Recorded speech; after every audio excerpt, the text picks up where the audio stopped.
The massive space station Nexus Prime drifted silently in the void between star systems, its crystalline spires stretching for kilometers in every direction. Inside its central chamber, representatives from 47 different species gathered. Around a circular amphitheater that could have swallowed entire cities, the air itself seemed to vibrate with tension as delegates from across the galaxy took their positions on floating platforms that adjusted to accommodate everything from silicon-based rock creatures to gaseous beings contained in specialized atmospheric suits. Admiral Vorthak stood at the center podium, his towering frame casting shadows across the assembly. His species, the hegemony, had ruled the galactic core worlds for over 3 millennia, and his forearms moved with practiced authority as he activated the holographic displays surrounding the chamber. The images that materialized showed a small, blue planet orbiting an unremarkable yellow star in the galaxy's outer rim. "Fellow beings of the Council," Vorthak's voice resonated through the chamber's translation matrix, reaching every delegate in their native tongue. "We face an unprecedented threat to the peace we have maintained for centuries. The species known as humans have violated the sacred non-proliferation accords that govern all civilized worlds." Murmurs rippled through the assembly. The insectoid hive queen Zathara clicked her mandibles in disapproval, while the crystalline architects chimed in harmonic discord. Even the peaceful shepherds, who had never raised weapons against any species, shifted uncomfortably on their platforms. The holographic displays shifted to show intercepted communications and energy signatures detected from Earth's solar system. "For the past decade," Vorthak continued, "we believed these humans were a typical emerging civilization. They showed promise in basic space travel and rudimentary energy manipulation. We welcomed them into our galactic community with open arms, as we have done with countless species before them." The images changed again, revealing massive construction projects hidden on the dark side of Earth's moon and in the asteroid belts. Structures that defied conventional understanding of physics appeared to be under construction, their purposes unclear but their scale enormous. But intelligence gathered by our deep space reconnaissance vessels tells a different story. The Admiral's voice grew darker. "These humans have been developing weapons technology in secret. Not just any weapons, but systems that our best scientists cannot even comprehend. They have built facilities that seem to manipulate fundamental forces of the universe itself." Delegate Morpheus of the Synthetic Collective processed the data through his quantum consciousness. His robotic form, a masterpiece of chrome and light, spoke in perfectly modulated tones. "Admiral, what evidence do we have that these constructions are weapons? Could they not be exploratory or scientific in nature?" Vorthak's expression hardened. "3 of our monitoring stations have gone silent in the past lunar cycle. Each disappeared without distress signals, without debris, without any trace whatsoever. The last transmission from Station Omega-7 showed energy readings that should be impossible according to our understanding of physics." The chamber fell silent. Even the background hum of the station's life support systems seemed to pause. Commander Nexus of the Void Walkers, beings who existed partially in hyperspace, flickered between dimensions as she spoke. "If the humans possess technology that can eliminate our monitoring stations without trace, then they represent a clear and present danger to galactic security." "Precisely," Vorthak nodded, "but the threat runs deeper than mere weapons. Our xenobiological experts have discovered something disturbing about human physiology. Unlike every other species in our galaxy, humans appear to have evolved with an unusual relationship to dark matter fields. While we can barely detect dark matter with our most advanced instruments, preliminary studies suggest humans may interact with it naturally." Gasps echoed through the chamber. Dark matter represented the vast majority of matter in the universe, yet remained largely beyond the reach of galactic civilization. The implications of a species that could manipulate such forces were staggering. The vote came swiftly. 46 species voted in favor of immediate action, with only the pacifist shepherds abstaining. The ultimatum was crafted in simple terms that left no room for misinterpretation. Earth had 72 standard hours to surrender all military assets and submit to Galactic Council oversight, or face the consequences. As the message was transmitted toward the distant solar system, the assembled delegates began to disperse. None of them noticed the subtle fluctuations in their gravitational sensors, anomalies so minor they registered as mere instrument drift. The readings suggested impossible things like massive objects moving through space without generating any electromagnetic signatures. 200 Council warships took position at the edge of human space, their crews confident in their technological superiority. They had pacified countless worlds before, always through overwhelming displays of force that convinced resistance movements to surrender without bloodshed. The humans would surely see reason when faced with such impossible odds, but deep in the void between stars, something was watching them back. Something that existed in dimensions they couldn't perceive, moving through realms of reality they couldn't access. The galaxy was about to discover that humanity's greatest strength wasn't their technology or their weapons, but their fundamental connection to forces that shaped the universe itself. 3 kilometers beneath the Swiss Alps, President Minji stood before a wall of holographic displays that showed the approaching alien fleet.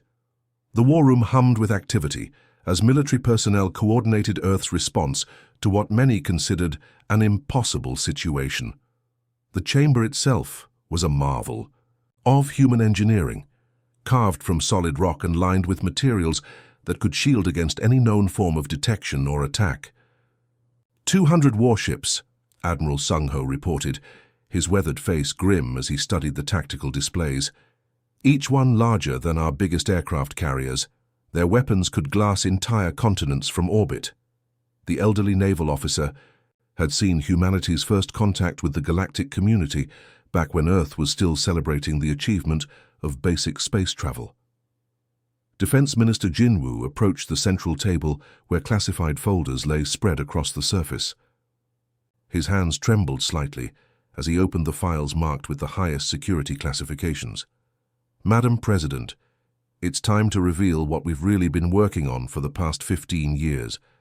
The holographic displays shifted to show construction sites that officially didn't exist, hidden facilities on the far side of the moon, asteroid mining operations that extracted far more than precious metals, and research stations buried in the deepest ocean trenches.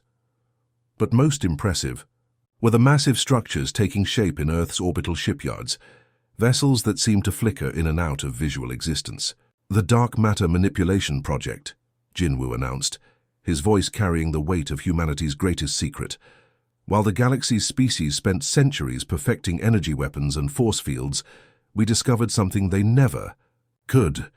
Humans can naturally perceive and interact with dark matter.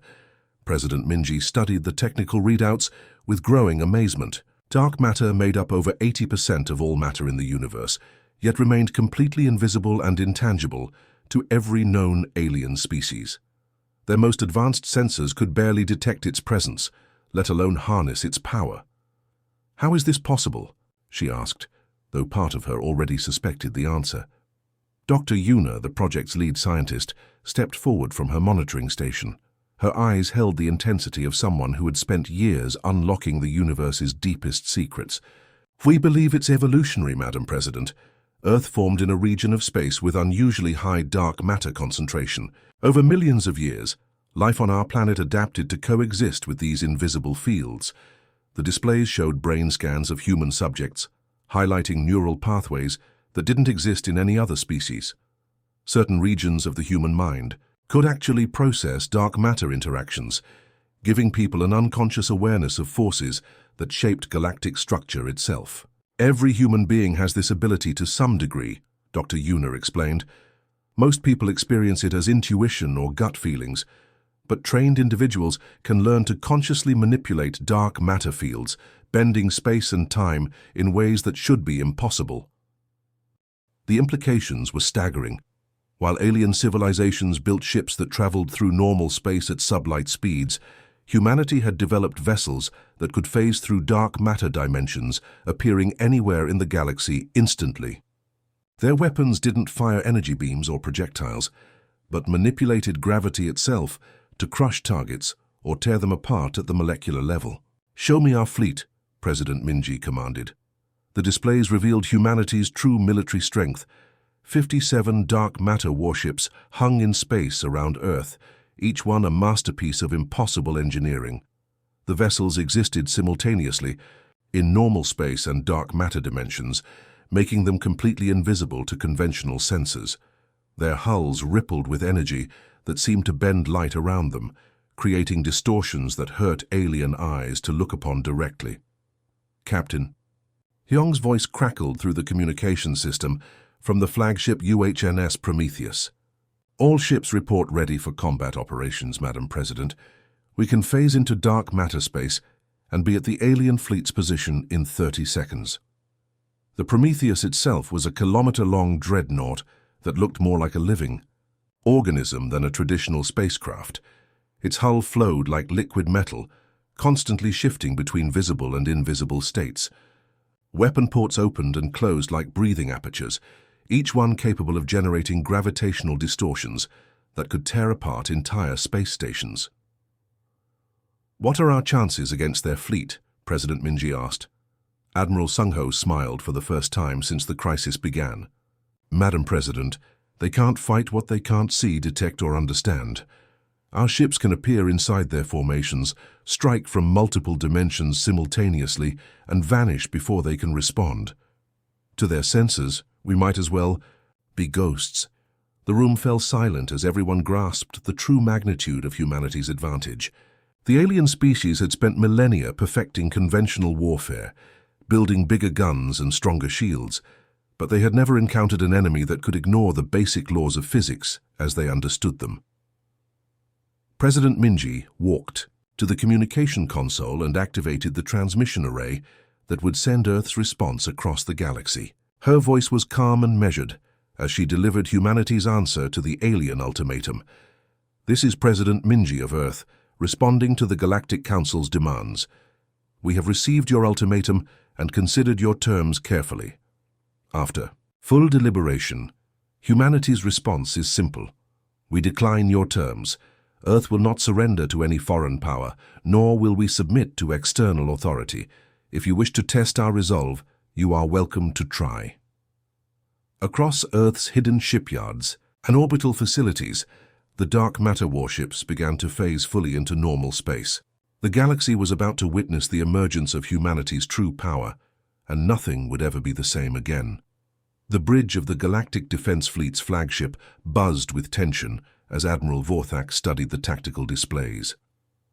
200 of the galaxy's most advanced warships hung in perfect formation at the edge of Earth's solar system, their sensors scanning every cubic meter of space for signs of human military assets. The massive dreadnoughts bristled with weapons that had conquered countless worlds, their energy shields shimmering like soap bubbles around hulls, made from the strongest alloys known to galactic science. "Sir, we're detecting standard civilian traffic around Earth," reported Commander Zelthon, his reptilian features twisted in confusion. "A few orbital stations, some asteroid mining operations, but nothing that resembles military vessels. Are we certain the humans actually possess a fleet?" Admiral Vorthak's forearms worked the control interfaces with practiced efficiency. His species had been waging interstellar war for 3 millennia, and his instincts told him something was terribly wrong. "Increase sensor range to maximum. Deploy reconnaissance drones throughout the system." The humans responded to our ultimatum with confidence, not fear. They know something we don't. Across the fleet, alien crews prepared for what they assumed would be a quick demonstration of galactic superiority. The insectoid warriors of the Hive sharpened their natural weapons while their living ships pulsed with bioluminescent battle patterns. Synthetic soldiers of the collective ran final diagnostics on their plasma cannons, their chrome bodies reflecting the starlight like mirrors. Even the peaceful shepherds had contributed vessels to the operation, though their crews remained reluctant participants in what they hoped would be a bloodless surrender. Meanwhile, Captain Hyung stood on the bridge of the UHNS Prometheus, completely invisible to the alien sensors. The human flagship existed in a state between dimensions, its hull phasing in and out of normal space like a ghost made of liquid starlight. Around him, his crew worked at stations that seemed to be carved from crystallized shadow, their instruments displaying readouts that would have driven alien scientists to madness. "All ships report ready for phase manifestation," announced Lieutenant Minho from the tactical station. The young officer's eyes held an otherworldly gleam, the telltale sign of someone trained to consciously manipulate dark matter fields. 57. Vessels holding position in dimensional overlap. The alien fleet has no idea we're already here. Captain Hyong smiled grimly as he watched the enemy formation through sensors that could perceive reality across multiple dimensional layers. The human ships were positioned not just around the alien fleet, but through it, existing in spaces that conventional physics said should be impossible to occupy. Some vessels hovered directly inside alien dreadnoughts, separated by barriers, thinner than quantum foam. "Sir, they're beginning their approach toward Earth," reported Communications Officer Somin. "Admiral Vorthak is transmitting on all frequencies, demanding humanity's immediate surrender." "Let them come closer," Captain Hyong ordered. "They need to understand exactly what they're dealing with before we make our point." The alien fleet advanced in textbook formation, their massive ships moving with the confidence of warriors who had never faced defeat. Vorthak's flagship, a 5-kilometer behemoth bristling with enough firepower to crack a planet's crust, led the charge toward humanity's home world. The Admiral's tactical displays showed clear space ahead, with only the small blue planet and its single moon visible to their instruments. "Commence bombardment of military targets," Vorthak commanded. "Standard pacification protocol. Disable their infrastructure, but minimize civilian casualties." The moment the alien weapons began to charge, Captain Hyong gave the order that would change galactic history forever. "All ships, phase into normal space. Let them see what humanity really is."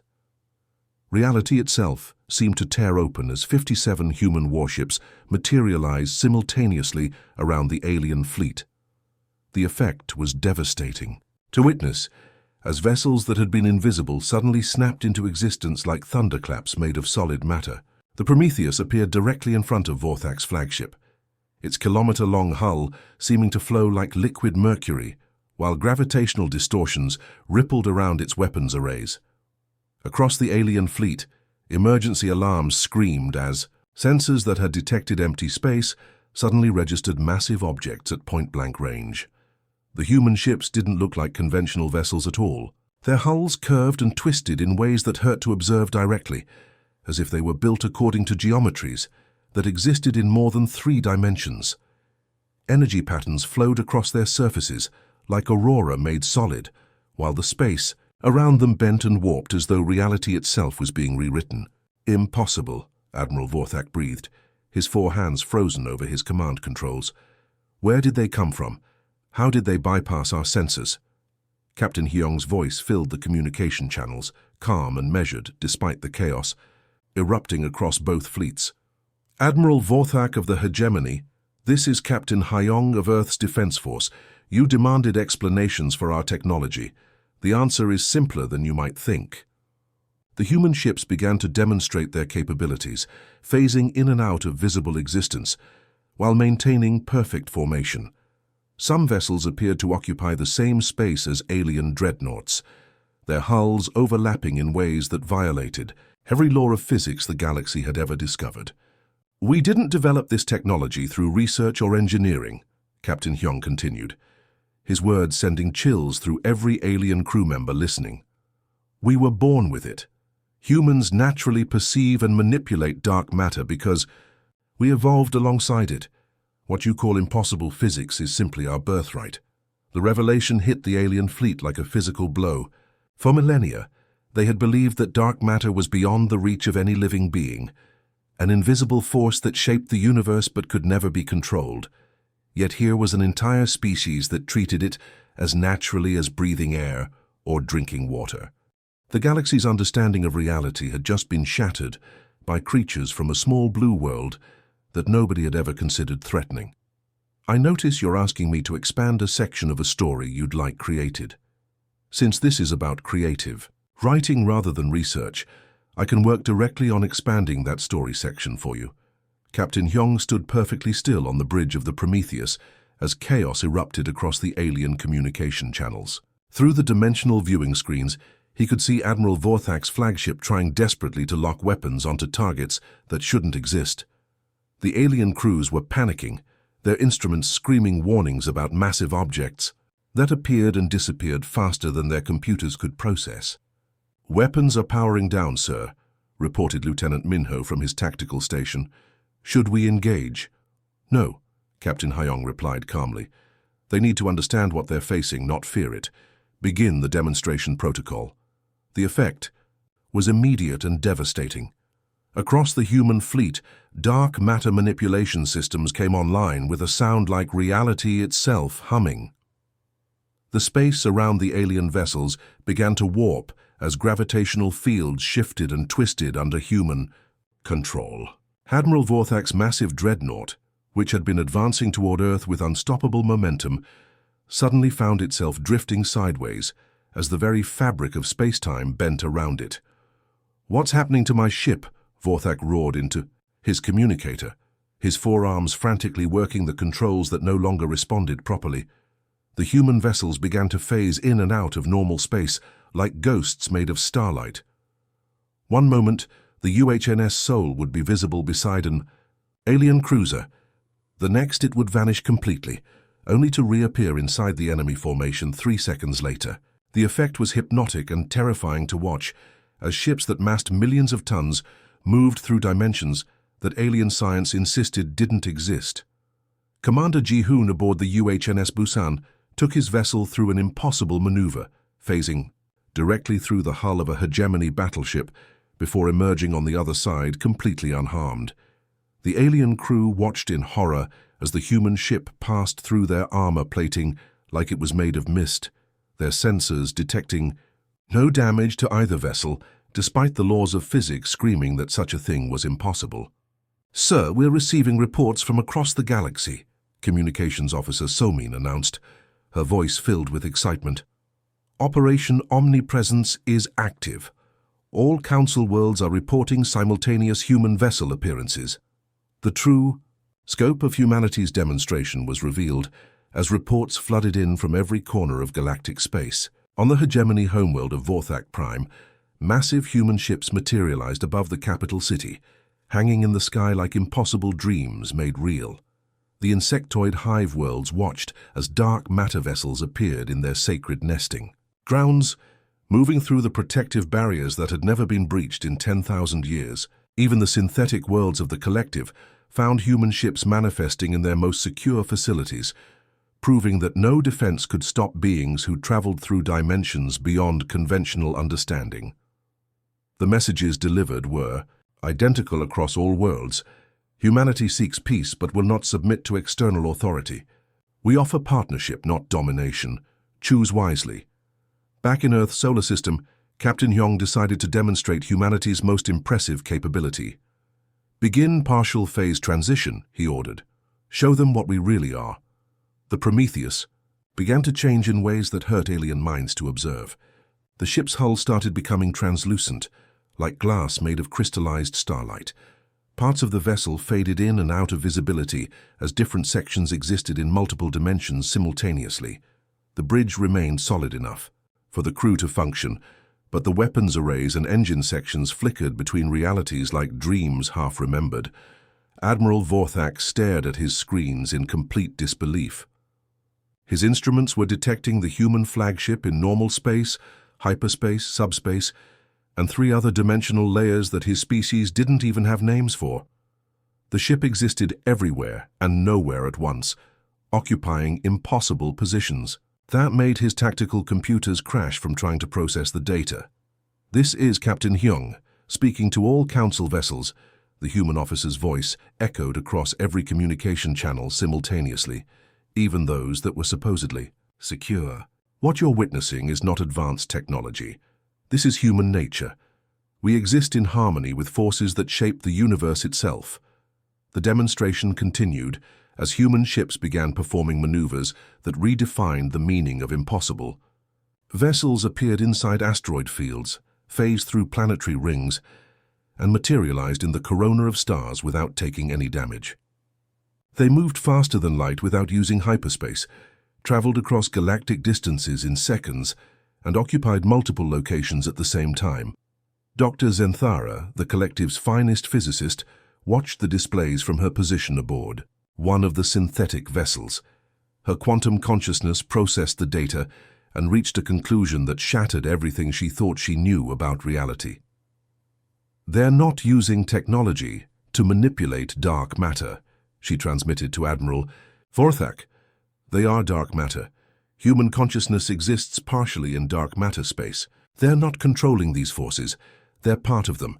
The revelation spread through the alien fleet like wildfire. Every species had theories about consciousness and the nature of existence, but none had ever encountered beings who lived simultaneously in multiple dimensions. Humans weren't just another spacefaring race with advanced weapons. They were something fundamentally different from every other form of life in the galaxy. Captain Hyung watched as the alien vessels continued to drift helplessly in the gravitational fields his ships controlled. "The demonstration is complete, Admiral Vorthak. We could have destroyed your entire fleet before you even knew we were here. Instead, we chose to show you something far more important. Humanity has transcended the limitations that bind other species to conventional physics. The question now is whether the galaxy chooses to accept us as partners or continues to see us as a threat." The message was clear. The old rules no longer applied when humanity entered the galactic stage. The silence that followed Captain Hyung's demonstration stretched across the void like a held breath. Admiral Vorthak stared at his tactical displays, watching his own fleet drift helplessly in gravitational fields that human ships controlled with terrifying ease. His weapon systems registered targets that existed in multiple dimensions simultaneously, while his engines struggled against space-time, distortions that made normal movement impossible. "All units stand down weapons," Vorthak finally commanded, his voice heavy with the weight of defeat. "Signal the human fleet. Request immediate ceasefire and negotiation protocols." The words felt like poison in his throat. In 3,000 years of hegemony military history, no admiral had ever been forced to surrender without firing a single shot. But conventional warfare had become meaningless against an enemy that existed beyond the laws of physics as they understood them. Captain Hyung received the surrender request while standing on the bridge of the Prometheus, which continued to phase in and out of visible reality like a living ghost. Around him, his crew monitored reports from across the galaxy as human ships maintained their positions above every major council world. "Sir, Admiral Vorthak is requesting permission to negotiate," reported Communications Officer Somin. "He's asking for safe passage to a neutral location for talks. Tell him we'll negotiate right." "Here," Captain Hyung replied. "But first, he needs to understand exactly what humanity is offering." The human fleet began to demonstrate their true capabilities once more, but this time with a different purpose. Instead of showing their power through gravitational manipulation, they revealed their restraint. Human ships that could have vaporized entire planets instead helped disabled alien vessels restart their engines. Dark matter warships that could exist anywhere in the galaxy simultaneously chose to maintain respectful distances from populated worlds. On the bridge of his flagship, Admiral Vorthak watched in amazement as a human vessel materialized next to his damaged navigation array. Instead of attacking, the ship projected a repair beam that fixed his systems in seconds, restoring full functionality to equipment that would have taken his engineers days to repair. "Why?" he asked over the communication channel. "Why are you helping us when you could destroy us?" Captain Hyung's response carried across the fleet, reaching every alien crew member simultaneously. "Because destruction is not humanity's goal.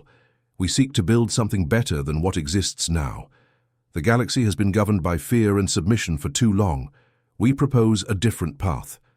The negotiations that followed would be remembered as the most important diplomatic event in galactic history. Captain Hyung laid out humanity's terms with simple clarity that left no room for misunderstanding. Earth would not submit to council, authority, nor would they accept any form of external governance, but instead of conquest, humans offered something unprecedented: true partnership. "The current galactic order is built on dominance," Captain Hyung explained, as his image was transmitted to every council world simultaneously. Stronger species control weaker ones through military might and economic pressure. We propose a system based on mutual respect and shared benefit. Each species contributes what they do best, and all share in the prosperity that follows. The alien delegates listened with growing amazement as humans outlined technologies they were willing to share. Medical advances that could extend lifespans across species barriers. Agricultural techniques that could turn barren worlds into garden paradises. Energy systems that could power entire civilizations without depleting natural resources. But most remarkable was what humanity didn't demand in return. They asked for no tribute, claimed no territory beyond their own solar system, and insisted on no special privileges. The only requirement was that other species abandon the old system of might makes right and embrace cooperation over domination. Dr. Zenthara of the Synthetic Collective processed the implications through her quantum consciousness. Admiral Vorthak, they're offering to revolutionize galactic civilization without asking for anything but respect in return. Their technology could solve every major problem facing our species, yet they request no payment beyond recognition as equals. As the negotiations concluded, the human fleet began its withdrawal to Earth. But their departure was unlike anything the galaxy had ever witnessed. Instead of traveling through normal space, the dark matter warships simply faded from existence, like dreams upon waking.